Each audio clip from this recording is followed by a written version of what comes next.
If you're running ads for your cleaning business and the leads are coming in, but they're not booking services, this video is for you. Today, I'm breaking down exactly why your leads aren't converting and, more importantly, how to fix it. Reason number one, you're not targeting the right people.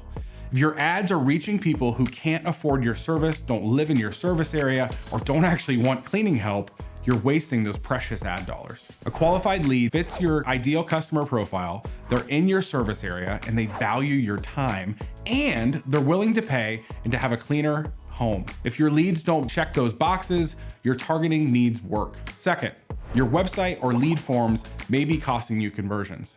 If your site takes too long to load, the form is hard to find, or if you're asking people for their life story just to get a quote, they're leaving.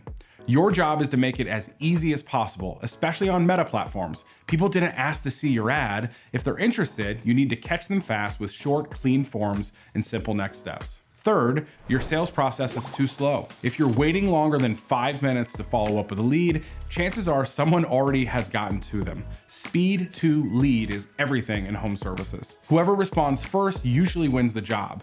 So get a system in place, automation, text alerts, and the follow-up, whatever it takes to respond fast. Fixing just one of those can make a huge difference. Fix all three, and you'll start turning more leads into real revenue. At 5 Door Media, we specialize in building funnel systems for your cleaning businesses so that you don't just generate leads, but actually turn them into booked jobs. If you want to know more about where your system might be breaking down, book a free lead conversion audit with our team today. Thanks for watching, and remember, getting leads is only half the battle. Converting them, that's where real growth can happen.